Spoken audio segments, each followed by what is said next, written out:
బ్రహ్మోస్ ఈ పేరు వింటే భారతీయులకు బ్రహ్మాస్త్రం గుర్తొస్తుంది. ఈ కలియుగంలో బ్రహ్మోస్ పేరిట శత్రువుల వెన్నులో వణుకు పుట్టిస్తుంది. ఆ బ్రహ్మోస్ క్షిపణి తయారీ చేసేందుకు సిద్ధమైతే అవును తయారీ కేంద్రాన్ని మనం ఏర్పాటు చేసుకున్నాం.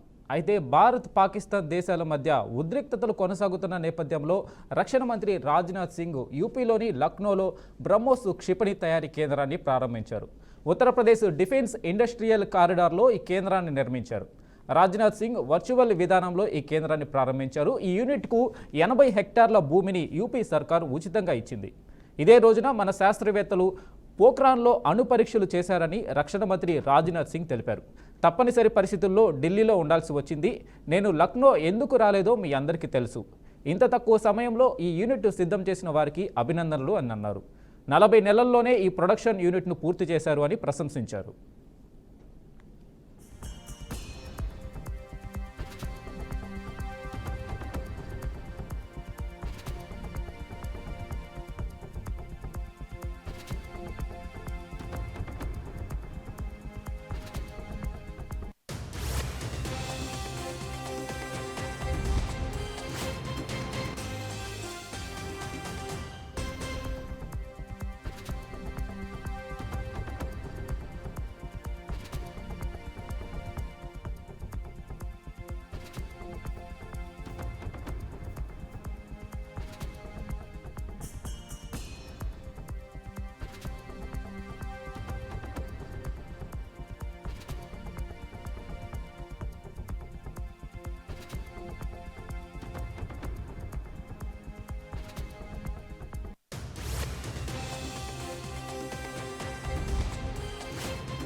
सब तो जानते ही हैं कि आज नेशनल टेक्नोलॉजी डे है।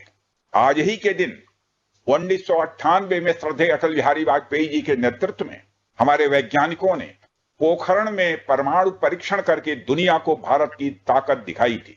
और वह परीक्षण हमारे साइंटिस्ट, इंजीनियर्स, डिफेंस पर्सनल और कई अन्य स्टेक होल्डर्स के अथक प्रयासों का ही परिणाम था। यह हमारे वैज्ञानिकों तथा इंजीनियर्स को मान्यता देने, उनको रिकॉग्नाइज करने और उनके कंट्रीब्यूशन को एक्नॉलेज करने का दिन है। मुझे अच्छी तरह याद है जब मैंने इसका शिलान्यास किया था, उस समय माननीय मुख्यमंत्री श्री योगी आदित्यनाथ जी भी थे। उस दौरान मैंने यह इच्छा जाहिर की थी कि जितनी जल्दी हो सके इस प्रोजेक्ट को पूरा कर लिया जाए। और मुझे यह देखकर बेहद खुशी हुई कि आप लोगों ने मेरी भावना का सम्मान रखा और महज 40 महीने में इस प्रोजेक्ट को पूरा करके दिखाया। आज हमारे आसपास जैसी परिस्थितियां हैं, उसे देखते हुए ये बेहद जरूरी हो जाता है कि हम अपने लक्ष्यों को ऐसे ही समयबद्ध तरीके से पूरा करते रहें। इस मौके पर मैं उत्तर प्रदेश के माननीय मुख्यमंत्री श्री योगी आदित्यनाथ जी का विशेष आभार प्रकट करता हूं। यदि इतने कम समय में ब्रह्मोस की इंटीग्रेशन एंड टेस्टिंग फैसिलिटी की स्थापना हो सकी तो इसके पीछे योगी जी का बहुत बड़ा योगदान है। मैं डीआरडीओ, हमारे वैज्ञानिक, हमारे इंजीनियर्स और इस प्रोजेक्ट से जुड़े हर व्यक्ति और संस्था को मैं हृदय से बधाई देता हूं। आप लोगों ने दिन रात मेहनत करके इस इंटीग्रेशन एंड ఆపరేషన్ సింధూర్ సమయంలో మీరు బ్రహ్మోస్ క్షిపణిని ఒకసారి చూసి ఉంటారని ఉత్తరప్రదేశ్ ముఖ్యమంత్రి యోగి ఆదిత్యనాథ్ అన్నారు. పాకిస్తాన్పై బ్రహ్మోస్ను ప్రయోగించాం. బ్రహ్మోస్ క్షిపణి పనితీరు ఎలా ఉంటుందో పాకిస్తాన్ను అడగండి అంటూ వ్యంగ్యాస్త్రాలు సంధించారు యోగి. బ్రహ్మోస్ పనితీరును ప్రపంచమంతా చూసింది. ఉగ్రదాడి ఏదైనా యుద్ధంగానే పరిగణించాలి. భవిష్యత్తులో జరిగే ఏ ఉగ్రవాద చర్యనైనా యుద్ధ చర్యగా పరిగణిస్తామని ప్రధాని నరేంద్ర మోడీ ప్రకటించారన్నారు. ఉగ్రవాదాన్ని పూర్తిగా అణచివేయనంత వరకు ఉగ్రవాద సమస్య పరిష్కారం కాదు. ఉగ్రవాదాన్ని పూర్తిగా అణచివేయాలంటే మనమందరం ప్రధాని మోడీ నాయకత్వంలో ఏకగ్రీవంగా పోరాడాలి. ఉగ్రవాదం ప్రేమ భాషను ఎప్పటికీ అంగీకరించదు. దానిని దాని స్వంత భాషలోనే సమాధానం చెప్పాలి. ఆపరేషన్ సింధూర్ ద్వారా భారతదేశం మొత్తం ప్రపంచానికి సందేశం ఇచ్చింది అని అన్నారు.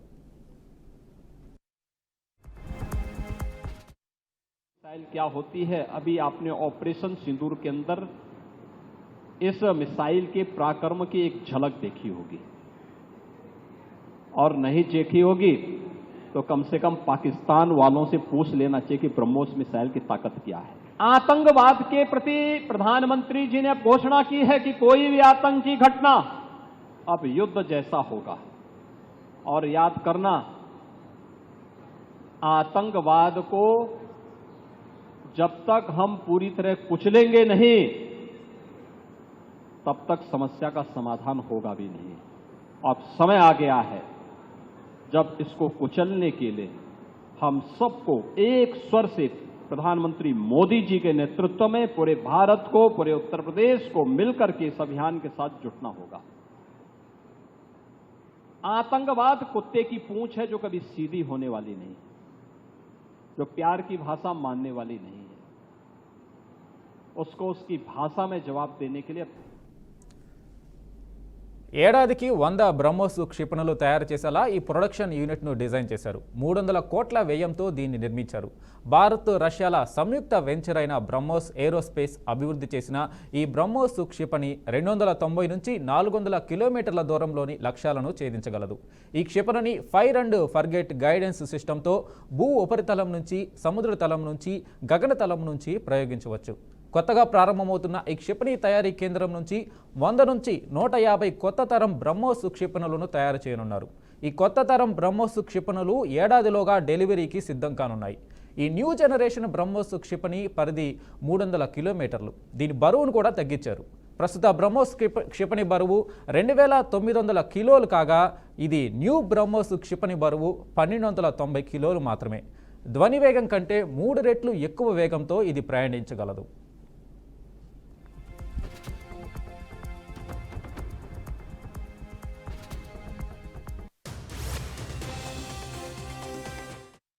ఇక బ్రహ్మోస్ పనితనం ఏంటన్నది పాకిస్తాన్ అధికారిక రాజధాని ఇస్లామాబాద్ని అడిగితే చాలా క్లారిటీగా తెలుస్తుంది. అయితే పాలన మొత్తం జరిగేది రావిల్పిండి నుంచే. ఇక్కడ చక్లాలో ఆర్మీ చీఫ్ ఆసిఫ్ నుంచే ఆదేశాలు వెళ్తుంటాయి. శనివారం తెల్లవారుజామున పాక్లోని ఈ కుంభస్థలాన్నే భారత్ లక్ష్యంగా చేసుకుని దాడులు చేసింది. ఇక్కడ పాక్ వాయుసేనకు చెందిన మొబిలిటీ కమాండ్ కూడా ఉంది. దీంతోపాటు గగనతల రిఫ్యూలర్ ట్యాంకర్ ఫ్లైట్లు, హెవీ లిఫ్టర్లు ఇక్కడ ఉన్నాయి. ఈ నేపథ్యంలో ముందు రోజు అర్ధరాత్రి పాక్ దుందుడుకు చర్యలకు ప్రతిగా భారత్ తెల్లవారుజామున అత్యాధునిక క్షిపణులు, గైడెడ్ మ్యూనేషన్, లాయిటరింగ్ మ్యూనేషన్ వాడినట్లు తెలుస్తుంది. వీటితో రఫీక్, మురీద్, చక్లాల, రహీం యార్ఖాన్, సుకూర్, చునియన్, పర్సూర్, సియాల్కోట్ స్థావరాలపై భారత యుద్ధ విమానాలు దాడులు చేశాయి. ఇందులో వైమానిక స్థావరాలు, కమాండ్ కంట్రోల్ సెంటర్లు, రాడార్ సైట్లు, ఆయుధ నిల్వ కేంద్రాలు ఉన్నాయి.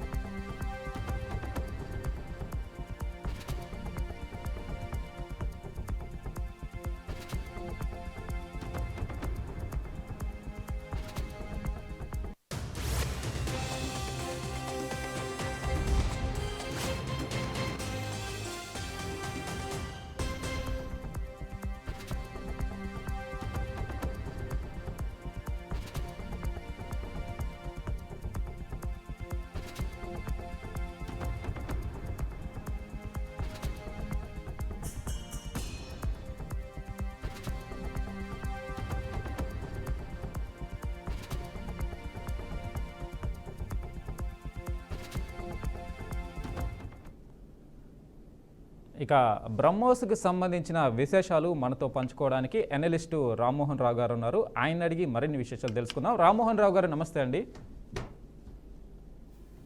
సార్ నమస్తే సార్. నమస్తే. సో భారత డిఫెన్స్ సిస్టంలో ఒక కీలకమైన బ్రహ్మోస్ క్షిపణి తయారీ కేంద్రాన్ని ఈరోజు ఉత్తరప్రదేశ్లోని లక్నో కేంద్రంగా ఏర్పాటు చేయడం జరిగింది. సో ఇది చాలా ఆహ్లాదభరిత వాతావరణంలో ఉత్తరప్రదేశ్ ముఖ్యమంత్రి చేతుల మీదుగా అయితే ఓపెనింగ్ చేయబడింది. సో ఈ బ్రహ్మోస్ సంబంధించి ఈ తయారీ కేంద్రం ఏర్పాటు సంబంధించి మీ అభిప్రాయం ఏంటి?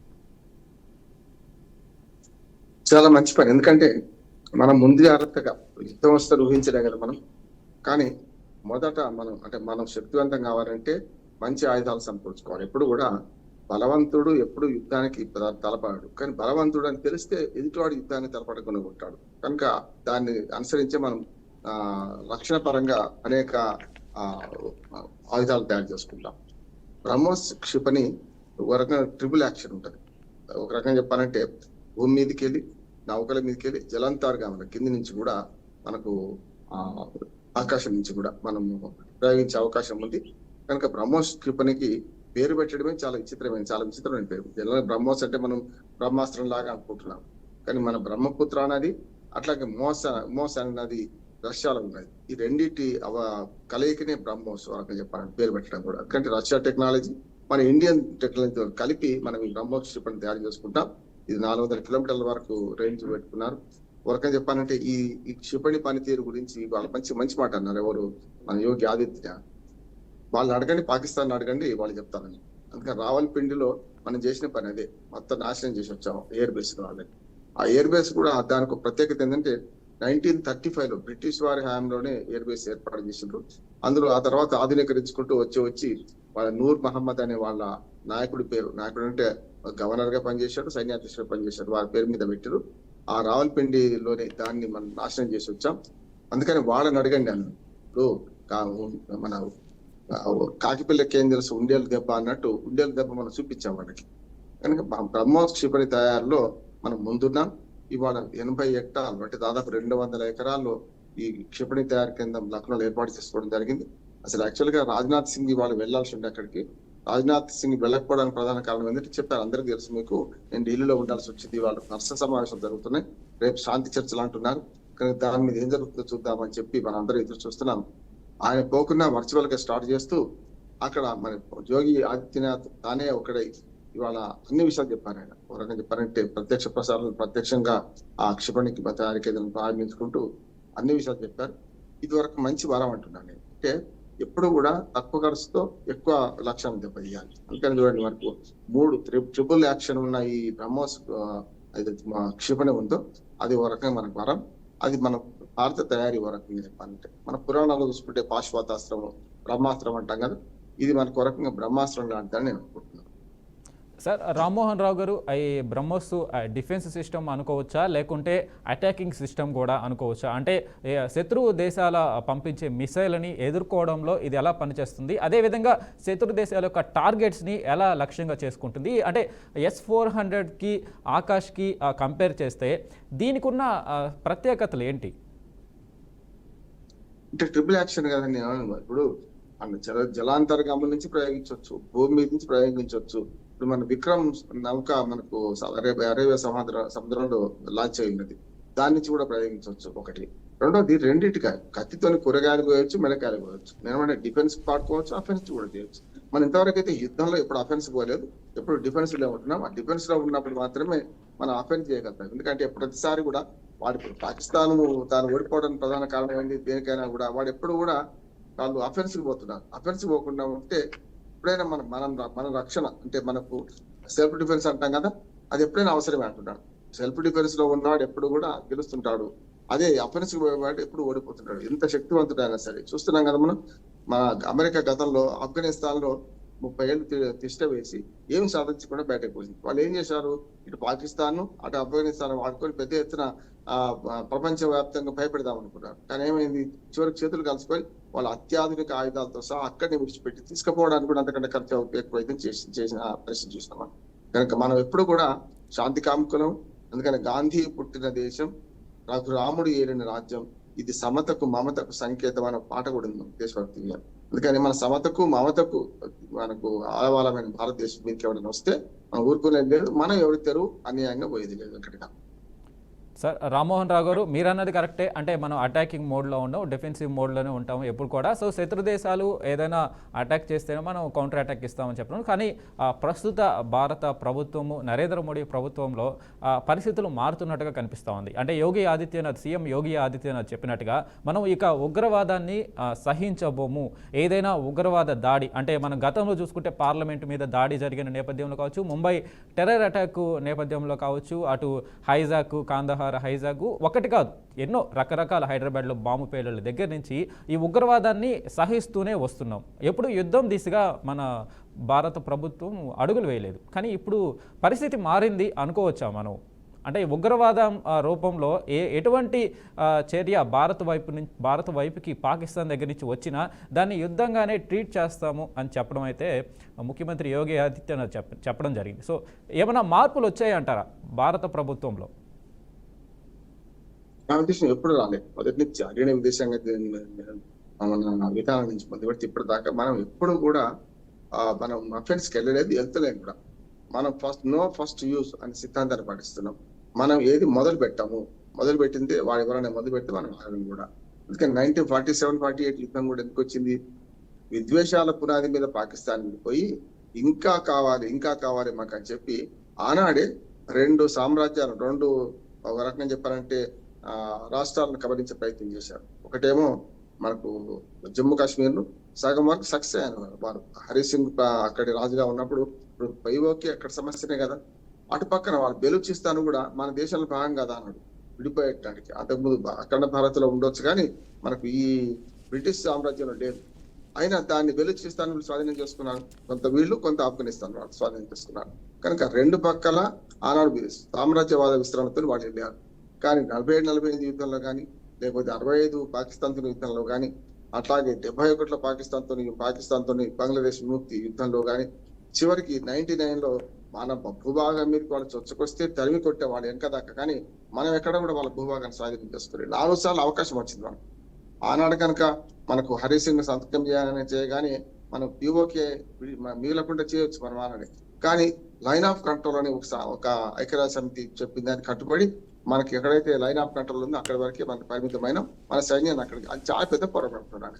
ఆనాడు కనుక మనకు ఆ రాజు హరి సింగ్ సంతకం పెట్టినట్టు మొత్తం కాశ్మీర్ స్వాధీనం చేసుకుంటే ఈ సమస్య రాకపోయేది. కానీ సామరస్యంతో పోవడం వల్ల మనకి ఇట్లాంటి సమస్యలు వస్తాయి.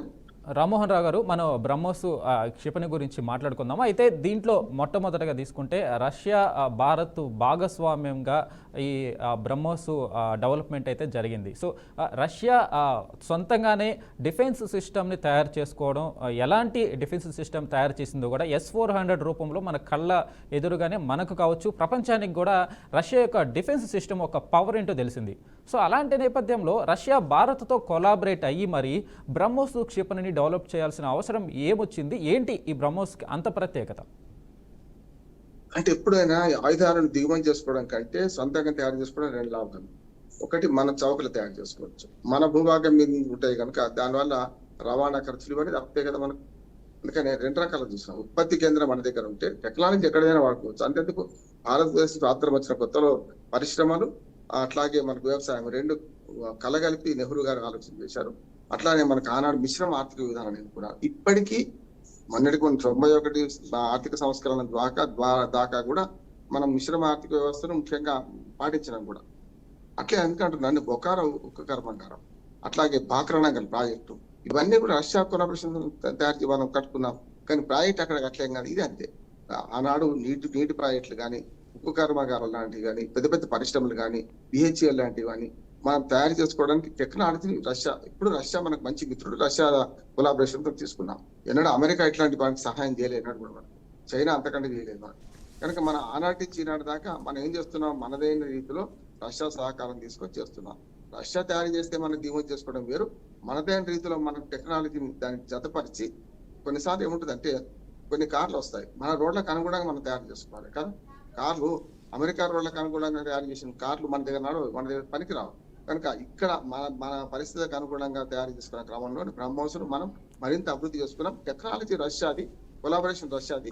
మన దగ్గర తయారు చేసుకోవడం రవాణా ఖర్చుతో చూస్తే మనం దాన్ని ఇంకా కొంచెం ఇంప్రూవ్ చేసుకోవడానికి అవకాశం ఉందని చేసుకున్నాం. అది మంచి పని అంటున్నాను.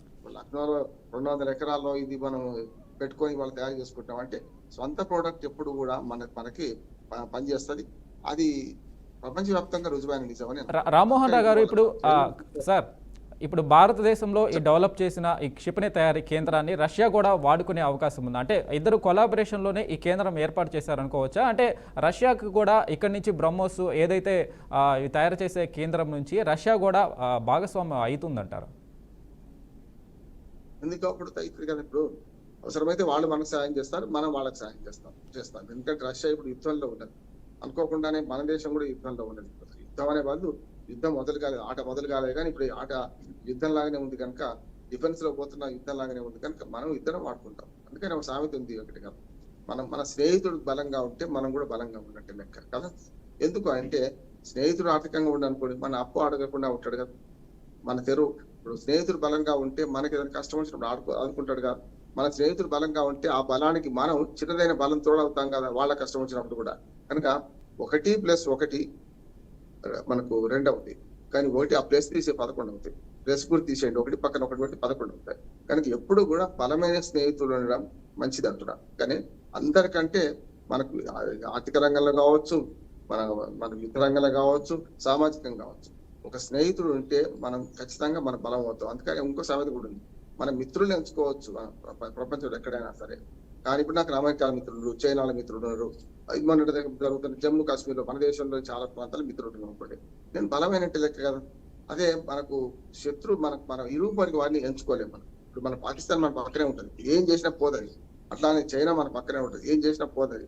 బంగ్లాదేశ్, శ్రీలంక, మయన్మారు, మనకు మాల్దీవ్స్, భూటాన్, నేపాల్, ఇవన్నీ ఇరుగు పొరుగు ఎంచుకునే స్వేచ్ఛ లేదు మనకు. మన ఇంటి పక్కన ఎవరు ఉండాలో మనం నిర్ణయించుకోలేము. కానీ ప్రపంచంలో ఏ మూలకైనా మన మిత్రుల్ని నిర్ణయించుకోవచ్చు. అందుకని ఈ వెసులుబాటు చూసుకుంటే మనకు ఇవాళ మన ప్రపంచంలో అత్యంత నమ్మదగ్గ మిత్రులు మనకు రష్యా ఒకటే. ఆనర్తించిన ప్రధానమంత్రులు మారుతున్నా, ఇంకెవరు మారినా కూడా మన పారిశ్రామికంగా కావచ్చు, రాజకీయంగా కావచ్చు, లేకుంటే ఉత్పత్తి పరంగా కావచ్చు, రష్యా మనకు మంచి మిత్రుడు కనుకనే మన ఇవాటికి కూడా దాన్ని పోనించుకోలేదు. ముఖ్యమంత్రి ప్రధానమంత్రులు ఎవరు మారినా కూడా పార్టీలు మారినాయి. ఉదాహరణకు నెహ్రూ, మనకు లాల్ బహదూర్ శాస్త్రి, ఇందిరాగాంధీ, తాష్కండ్ ఒప్పందం కోసమే కదా మనకు లాల్ బహదూర్ శాస్త్రి పాకిస్తాన్ వెళ్ళింది, అట్లా రష్యా వెళ్ళింది. అట్లా చూసుకుంటే మనకు ప్రధానమంత్రులు ఏ పార్టీ వాళ్ళు ఎవరు మారినా ఆనాటి ఈనాటి వరకు రష్యా నమ్మదగ్గ మిత్రుడుగా ఉంది. వాజ్పేయి వచ్చిన, వాళ్ళు మోడీ వచ్చిన. అందుకని మనం మిత్రులను సంపాదించుకోవడం కష్టం. ఉన్న మిత్రత్వాన్ని మంచి పరిధి పెంచుకునే క్రమంలోనే మనం సార్ ఖచ్చితంగా సార్ రామ్మోహన్ రావు గారు ఖచ్చితంగా రష్యా మనకు నమ్మదగిన మిత్రుడు అని చెప్పేసి ఈ యుద్ధంలోనే ప్రూవ్ అయింది. అమెరికా ఎంత వారించినా, అమెరికా ఎంత అడ్డుపడినా కూడా మన అప్పటి రక్షణ మంత్రి పారికర్ గారు S-400 ఏదైతే డిఫెన్స్ సిస్టాన్ని మన ఇండియాకి తీసుకురావడం, ఈరోజు యుద్ధంలో మనము బయటపడ్డాము, మన దేశం సురక్షితంగా ఉందంటే ఆ రోజు ఆయన తీసుకున్న డెసిషను రష్యా మనకు నమ్మదగిన స్నేహితుడు అని చెప్పడానికి ఆ S-400 వ్యవస్థని, అంటే చైనా ఏదైతే డిఫెన్స్ సిస్టము పాకిస్తాన్కి అమ్మిందో, సో దాంతో కంపేర్ చేస్తే రష్యా దగ్గర నుంచి మనం కొనుగోలు చేస్తున్న డిఫెన్స్ సిస్టము ప్రపంచానికి తెలిసింది అది ఎంత పవర్ఫుల్ అనేది. సో అయితే ఈ బ్రహ్మోస్ గురించి మాట్లాడాలంటే, అంటే మనకు ఈ మిసైల్స్ కావచ్చు, డిఫెన్స్ సిస్టమ్ని యూజ్ చేయడానికి ఖర్చు కూడా దానికి తగ్గట్టు బడ్జెట్ వీటి మీద కూడా ఆధారపడి ఉంటుంది. అంటే మనం ఈ మిసైల్స్ని, డిఫెన్స్ సిస్టమ్ కావచ్చు, అటాకింగ్ సిస్టమ్స్ కావచ్చు, సో ఇవి యూజ్ చేయడానికి మనీ పరంగా అంటే బ్రహ్మోస్ ఏమైనా చౌకగా తక్కువ డబ్బులతో యూజ్ చేసే అవకాశం ఏమైనా ఉందా? అంటే కొత్తగా ఈ న్యూ వర్షన్ ఉంటుంది. ఎప్పుడు కూడా ఆధునిక టెక్నాలజీ అందుబాటులోకి వచ్చినాక ఎప్పుడైనా చూడండి, ఒకసారి మీరు ఒక శాంసంగ్ ఫోన్ ఉంది అనుకున్న ఉదాహరణ చెప్తాను. మొదటి మోడల్ విడుదలైనప్పుడు అది ఖరీదు చాలా ఎక్కువ ఉంటుంది కదా, టెక్నాలజీ అదే. కానీ కొద్ది రోజుల తర్వాత అదే టెక్నాలజీతో ఉన్న దాన్ని సగానికి సగం పడితే ఒక్కోసారి 25% కూడా వచ్చేస్తాయి. ఒక 14 ఏళ్ళు యూజ్ చేసినాక 4 ఏళ్ళు కాదు. ఇప్పుడైతే టెక్నాలజీ ఎట్లా మారిపోయిందంటే 6 నెలల్లో మొన్నటిదాకా ₹1,00,000 ఉన్న ఫోన్ 50,000కి వచ్చేస్తుంది. అంటే అది దాని చౌకాన్ని కావడం కారణం ఏంటి? టెక్నాలజీ అదే, కానీ ఎక్కువ మంది వాడుతుంటే, ఎక్కువ మంది కొంటే దానికి పెరుగుతుంది, అది తక్కువ అవుతుంది రేటు. ఎప్పుడైనా డిమాండ్ సప్లై మధ్య తేడా ఎట్లా ఉంటుంది అంటే, సప్లై ఎక్కువ ఉన్నప్పుడు డిమాండ్ తక్కువ ఉన్నప్పుడు రేటు కూడా తక్కువ అవుతుంది. ఇది కూడా అంతే. మనకి ఏంటంటే మనం ఆ టెక్నాలజీ ఒకసారి పాతబడిపోయిన తర్వాత కొత్త టెక్నాలజీ ఇంకోటి వస్తూనే ఉంటుంది. ఈలోపు మళ్ళీ కొత్త టెక్నాలజీ తయారు చేసుకుంటాం, పాత దాన్ని వాడుకుంటుంటాం, వాడకుండా ఉండలేం కదా. అందుకని ఇప్పుడు ఇవాళ దీనికి ఉదాహరణ చెప్తున్నాను. ఇవాళ ఎలక్ట్రిక్ కార్లు వచ్చే క్రమంలో గత పెట్రోల్ డీజిల్ కార్ల వాడకం అవుతున్నది కదా. ఇప్పుడు ఎందుకు ఉంటుంది? ఆ టెక్నాలజీ వాడుకోవాలి. ఆ కంపెనీలు వెంటనే మూసేయాలి. ఇప్పుడు కూడా మనకు రక్షణ రంగంలో కూడా కొత్త టెక్నాలజీ వస్తూనే ఉంటది, అంతకన్నా అభివృద్ధి చెందుతూనే ఉంటది, చౌకలో కూడా వచ్చే అవకాశం ఉంటుంది అంటున్నాం. అందుకని టెక్నాలజీ మారుతున్న కొద్దీ మనకు చౌక అవుతుంది కూడా కొంత. అందుకని ఇప్పుడు బ్రహ్మోస్ క్షిపణి మన గతంలో కంటే, అంటే మనం దిగుమతుల కంటే తక్కువ ఖర్చుతో వస్తుంది. ఇప్పుడు దిగుమతి చేసుకున్న ఒకటే దిగుమతి ఖర్చు, రెండోది ఏమో మన దగ్గర తయారు చేసుకోవడం వల్ల రవాణా కూడా అయింది. కనుక ఇవన్నీ చూసుకుంటే బ్రహ్మోస్ క్షిపణి మనకి ఇవాళ మంచి బ్రహ్మాస్త్రమే మనకు.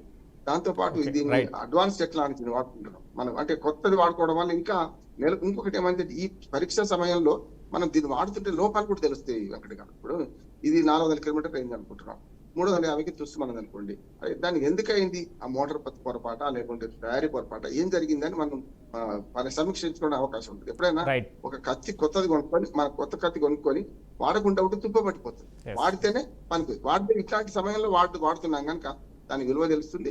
దాని ద్వారా మనం Okay. BrahMos Right, sir. క్షిపణి మనకు మంచి Right. వరమని right sir, thank you Rammohan Rao garu మీ విశ్లేషణ అందించినందుకు. Thank you sir. సో ఇది భారత అణ్వాస్త్రాలకి సంబంధించి అనుకోవచ్చు, భారత డిఫెన్స్ సిస్టంలో ఒక కొత్త అధ్యాయం ఈ బ్రహ్మోస్ అని చెప్పుకోవచ్చు. సో రష్యా భారత్ కొలాబరేషన్లో ఈ బ్రహ్మోస్ తయారీ కేంద్రాన్ని ఉత్తరప్రదేశ్ లక్నోలో ప్రారంభించడం మన భారత డిఫెన్స్ సిస్టంలో ఒక కొత్త మైలురాయిగా మనం మాట్లాడుకోవచ్చు. సో ఇది ఇవాల్టి special drive. Keep watching BRK news.